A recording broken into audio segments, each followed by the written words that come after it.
6 a.m. I woke up before my alarm clock's familiar ring. In the dim light filtering through the curtains, I gazed at my son's peaceful sleeping face beside me. Listening to Michael's gentle breathing, I quietly slipped out of bed. It's been 2 years since my son and I started our new life in this Philadelphia suburban apartment. Though our 2-bedroom isn't particularly spacious, it's filled with my son's smiles, a precious place we call home. Standing in the kitchen, I begin preparing breakfast. Today, I'll make Michael's favorite pancakes. Due to his egg allergy, I've perfected a recipe using alternative ingredients. As if drawn by the sweet aroma rising from the pan, my son wakes up earlier than usual. "Mom, I smell pancakes." Michael bursts into the kitchen, his light brown hair slightly disheveled and his big blue eyes sparkling with excitement. He's grown so tall for a 5-year-old, now reaching up to my waist. "Good morning, Michael. Go wash your hands, sweetie." Our breakfast table features chocolate chip pancakes for him and whole wheat ones for me. Sitting across from each other, we discuss today's plans. This is our precious morning routine. "You have soccer class this afternoon, right? Are you excited?" "Yes. We're having a match today. I'm wearing my dinosaur uniform." Michael's room is filled with dinosaur merchandise. The giant T-Rex plush I gave him for his birthday is still his favorite. At 8 o'clock, my mother Helen arrives. She comes with her gentle smile, carrying a tin of homemade cookies. She's my strongest ally in taking care of Michael, perfectly looking after my grandson using her experience from years of working as an elementary school administrative staff. "Have a good day at work, Rebecca. Don't worry about Michael, I've got him." Encouraged by my mother's words, I head to my job at the cosmetics company, Beauty Innovation. As a marketing manager, I handle everything from new product planning to promotion. I arrange my shoulder-length brown hair and put on my glasses that give me an intelligent look. Despite my busy workdays, I never fail to make time for my son. I always return home by 6 in the evening to have dinner together. Reading picture books after bath time remains our unchanging daily routine. On weekends, I try to follow Michael's wishes as much as possible. Saturday mornings begin with special pancakes, followed by playtime at the nearby park. Sundays are for visits to the zoo or science museum, where we always spend extra time at his favorite dinosaur exhibits. This life began after my divorce from Adam was finalized. We met 7 years ago at a mutual friend's wedding party. With his sophisticated appearance and sociable personality, he captured my heart instantly. Our first date was at an upscale restaurant. 6 months later, he proposed at the same restaurant. It felt like a dream. The wedding was a grand affair at a luxury hotel with 100 guests. After our honeymoon, we started our new life in a Manhattan luxury apartment. When Michael was born, Adam was supportive of childcare, and family photos covering an entire wall reflected our happy days. However, as time passed, Adam began coming home later and later, and his infidelity came to light.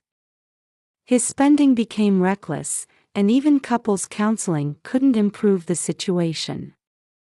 Finally, 2 years ago, we divorced. I gained custody, and Adam was granted visitation rights twice a month.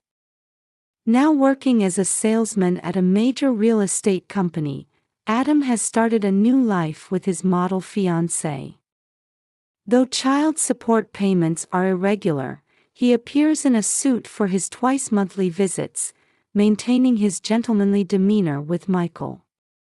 Over these 2 years, I've built a new life with my mother's help.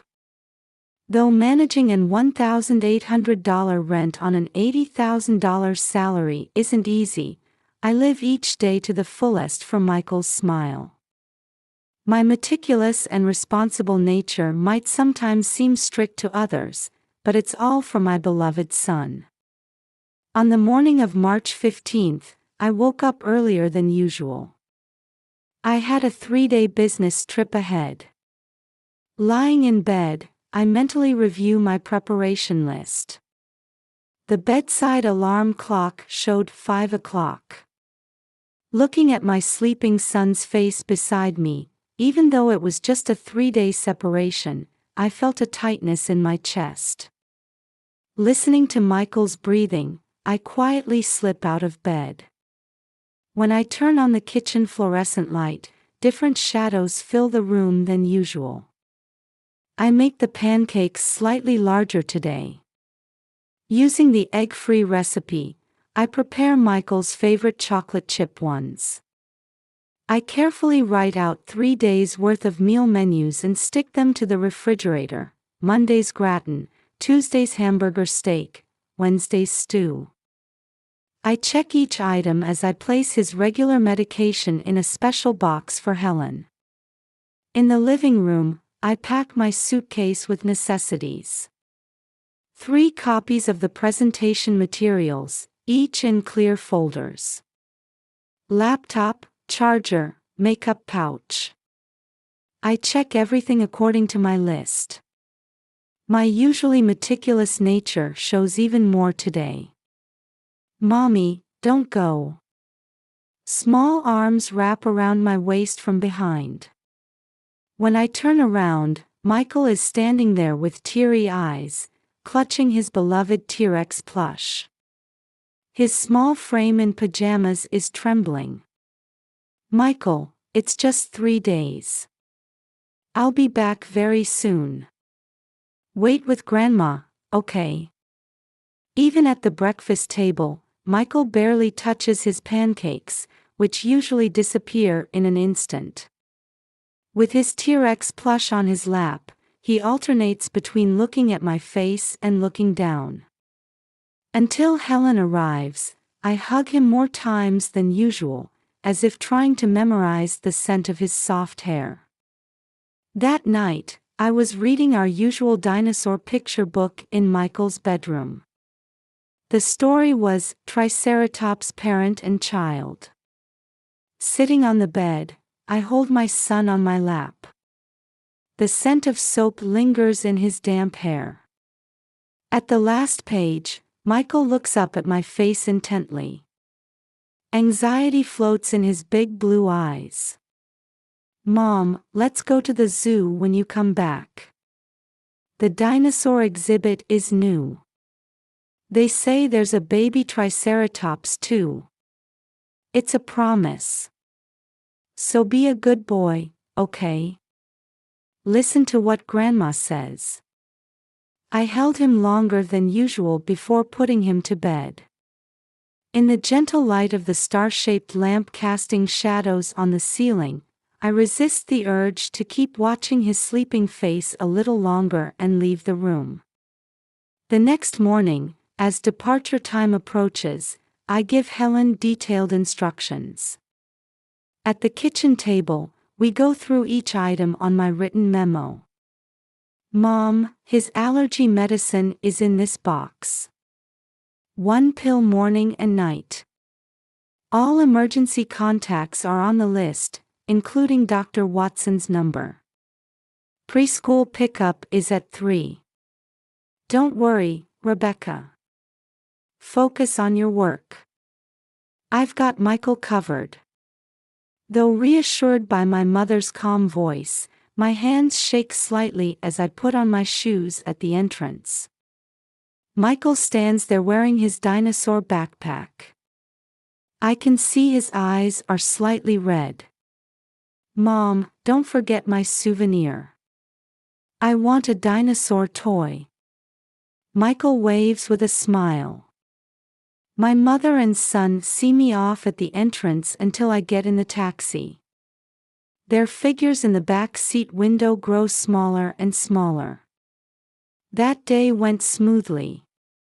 The presentation preparation proceeded as planned, and the client meeting went well. At night, I could hear Michael's cheerful voice through video chat. He happily tells me about the cookies Grandma made, his eyes sparkling. Even through the screen, my son's smile saves me. The second day, the morning meeting ended without issues. During lunch break, I talked with Michael on the phone and heard about his soccer class. He explains with an excited voice about learning new techniques. But when I tried video chat at night, we couldn't connect, and instead, I got an email from Mom. Michael's already asleep. Though slightly concerned, I decided to trust Mom.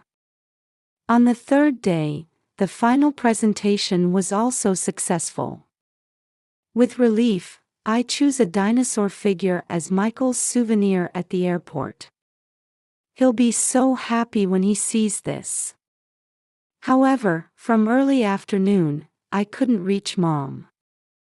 The phone won't connect no matter how many times I try. Getting worried, I wrap up work early and change to an earlier 5 p.m. flight. As a light rain begins to fall from Philadelphia's night sky, the taxi arrives at my apartment building. While getting out with my heavy suitcase, feeling the fatigue of 3 days, a bizarre scene catches my eye. 3 police cars were parked in front of the building. Red and blue lights cast ominous reflections on the rain-slicked pavement. 6 uniformed officers wait with a serious demeanor. Neighbors peer anxiously from their windows, creating a nightmare-like scene. Rebecca Williams. As I turn around, a middle-aged officer approaches. Suddenly, cold metal touches my wrists. A clicking sound instantly changes my world. You're under arrest. The charge is the murder of your son, Michael Williams. All time stops within me. I can't breathe. My mind goes blank. That's impossible. My son is at my mother's house. At my words, the officers pause momentarily. In the light rain, the police cars' red and blue lights cast an eerie glow on the pavement. Could you please provide your mother's address? With a trembling voice, I give them my mother's address and phone number. A female officer begins making radio contact. From the apartment windows, I can see the shadows of residents watching with curiosity. The shopping bag with the dinosaur figure souvenir lies on the wet asphalt. A few minutes later, the female officer's expression changes. Ms. Williams, we've checked with your mother. Michael isn't there. What? At these sudden words, my mind goes blank. That can't be. Michael should be with Mom. We've asked your mother to come to the police station as well. We'll discuss the details there. The officers guide my confused self to the police car.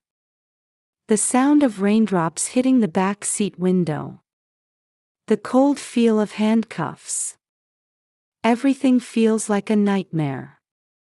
Arriving at the city police headquarters, my mother was already waiting. Her usually calm face was red from crying, with deep wrinkles and dark circles under her eyes. Rebecca. Mom rushes over. The officers escort us to an interrogation room. Metal table and chairs dimly gleam under fluorescent lights in the narrow room. The wall clock points to midnight. Only the ticking of the second hand echoes in the heavy air. Tell us everything. What happened? A middle-aged male detective and a female detective in her 40s sit across from us. Mom's shoulders begin to shake. Thursday morning, Adam came to the house. Said he had a surprise for Michael. Something about special plans for the weekend visitation. Mom's voice trembles. My heart begins to pound violently. He was his usual gentlemanly self, properly dressed in a suit. Michael was so happy. I trusted him. What time was this? 10 a.m. He promised to return in 2 hours. Michael wore his dinosaur backpack, looking so happy. He said, "It's a secret from Mommy," with a smile. Mom's voice breaks with tears. A dull pain shoots through my chest. But they didn't come back. The phone stopped working. I couldn't tell Rebecca, because she had important work. Friday morning, I finally reported it to the police. But the security camera footage, just that part was erased. Mom. I grip my mother's hands. The warm touch only heightens the cruelty of reality. At that moment, the room's door opens, and the female detective enters with an evidence envelope. Mom's face turns even paler. These are the child's clothes found at the scene, with blood stains. What was taken from the envelope was undoubtedly Michael's clothes. The same ones he wore to soccer class on Wednesday. A blue t-shirt with a dinosaur patch. My eyes fix on the part said to have blood stains. Here are the DNA test results. The blood type matches the victim's. More evidence items are presented one after another. Security camera footage was also prepared, but as Mom said, crucial parts were missing. The room begins to spin. Nausea rises. I would never kill.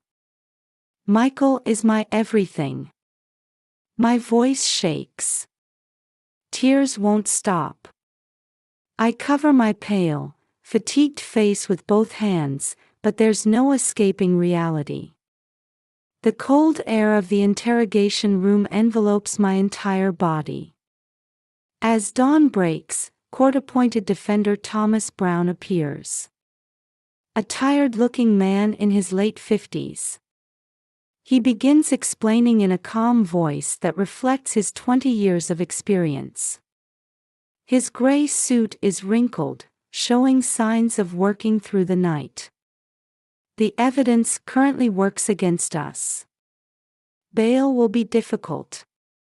I advise against making any further statements. However, your mother's testimony is on record. The truth will surely come to light. Though feeling a slight hope at those words, by the time I was transferred to detention, events in the outside world were rapidly unfolding. News on the dayroom TV: elite female manager kills son, limits of balancing work and childcare. Perfect mother's hidden face. Each station competed to report. Major newspapers also covered the incident on their front pages. My photo taken in front of Beauty Innovation. The image of me arriving at work with a smile looks like a different person. Next to it, a smiling snapshot of Michael. A photo from a sports day that Mom had carefully preserved. Reporters must have obtained it. On social media, the hashtag #motherkiller spreads. Should prioritize childcare over work, warning to modern women, the end of a career woman. Criticism overflows from strangers. People who don't know me throw words of condemnation based on arbitrary speculation. The company issued an indefinite suspension. My colleagues couldn't hide their disturbance, and I heard my desk belongings were packed in boxes. Would none of the co-workers I'd worked with for years believe in me anymore? Neighbors added crushing testimonies one after another. In front of reporters' microphones, people I used to exchange greetings would speak up. I often heard her scolding him strictly. There were days she came home late at night. I often heard the child crying. She seemed strange recently. Even the preschool teacher testified that Michael hadn't been himself lately. Indeed, before my trip, Michael had been more clingy than usual. Looking back now, was that? Thoughts begin to circle. Should I have been more sensitive to changes in my son? The detention cell was narrower than imagined. Even lying on the hard cot, sleep wouldn't come. Light filtering through the small window tells the passage of time. But even that light feels cold. During time spent in the cell, I repeatedly look at the photos of my son that were brought in. His smile holding the dinosaur plush. Happy expressions playing in the pool. Sweating during soccer practice. Each photo filled with precious memories. Michael, where are you? Come back to mommy. Questions disappear into the darkness. In the narrow cell, another dawn breaks. On the morning of March 21st, the light streaming into the Philadelphia Police Detention Center felt brighter than usual. Called to the visitation room for the first time in a week, I found Mom and Detective Johnson waiting. Next to the veteran detective in his 50s, Mom sat restlessly in her chair, as if having something important to say. New evidence has been found. Detective Johnson's voice carried unprecedented confidence. His partner, Detective Sarah Murphy, also showed a gentle gaze, quite different from her usual stern expression. Actually, I had recently installed security cameras at home for protection against suspicious persons. Mom's voice trembles. Her fingers gripping her notebook had turned white. I forgot to check the SD card. Last night, while cleaning the garden, I remembered the camera's existence. On the table's laptop, 2 video feeds showed the entrance and garden of Mom's house. Date and time were clearly recorded in the corner. March 17, 10 a.m. When I was preparing for my presentation at the business trip destination. The high-resolution footage showed Adam in a suit. Brooks Brothers navy suit, proper dark green tie. Speaking with Mom in his usual gentlemanly manner. Then Michael, wearing his favorite dinosaur backpack, happily bouncing as he heads outside. As they approach the car, Emily's smiling face could be seen in the passenger seat. My chest tightens at the sight of the small figure waving big goodbye. They didn't come back even after waiting. Couldn't reach Adam's phone anymore. Detective Johnson nods gravely at Mom's testimony. The detective's intuition, honed over 30 years, seemed to have grasped something. After obtaining this footage, the direction of our investigation changed dramatically. Detective Murphy opens new files. Multiple photos appear. Security camera footage from a gas station in Erie, Pennsylvania, near the Canadian border. Adam's Lexus RX is shown refueling. Adam in the driver's seat, Michael sleeping in the passenger seat, Emily in the back seat, all clearly visible. The timestamp shows 2 p.m. on the day of the incident. The security camera at the Lakeview Motel in Buffalo, New York, shows the 3 of them checking in at the front desk. Adam carrying the sleeping Michael, Emily following with luggage. They act like a real family on vacation. This was a completely planned kidnapping. And a conspiracy between the two of them. Detective Johnson explains in a quiet voice drawn from 30 years of experience. Adam and Emily had been preparing for over 6 months. Adam used his real estate industry connections to arrange for a new identity life in Toronto. Emily prepared forged documents using her modeling career connections. Together, they were trying to create a perfect new family. District Attorney Robert Clark analyzed the motive this way. This is a crime involving complex emotions. Within Adam Carter existed both a desire for revenge against his ex-wife and a distorted love for his son. Emily Brown had developed an obsession with the ideal family stemming from setbacks in her modeling career. Their twisted desires created this plan. In court, Adam received a 12-year prison sentence for kidnapping, false imprisonment, and evidence tampering, while Emily got 8 years for conspiracy. Neither appealed. All visitation rights were permanently revoked. The media unanimously apologized for their false reports. News programs that had reported on the perfect mother's hidden face aired special correction broadcasts. On social media, the hashtag motherkiller hashtag disappeared, replaced by hashtag staystrongrebecca. Beauty Innovation requested my immediate return. CEO Jennifer Parker personally visited to apologize and promised company-wide support. Welcome flowers arrived from colleagues. However, healing our wounded hearts would take time. In sessions with child psychologist Dr. Sarah Brown, Michael gradually opened up. He eventually expressed his true feelings. Dad and Aunt Emily said we'd go to a new house, but I didn't want to never see Mommy and Grandma again. We moved to a new apartment in the suburbs. A unit in a high-rise with proper security. Michael's new room is larger than before, with a panoramic view of the city. Mom also moved nearby, and we keep in closer contact than ever.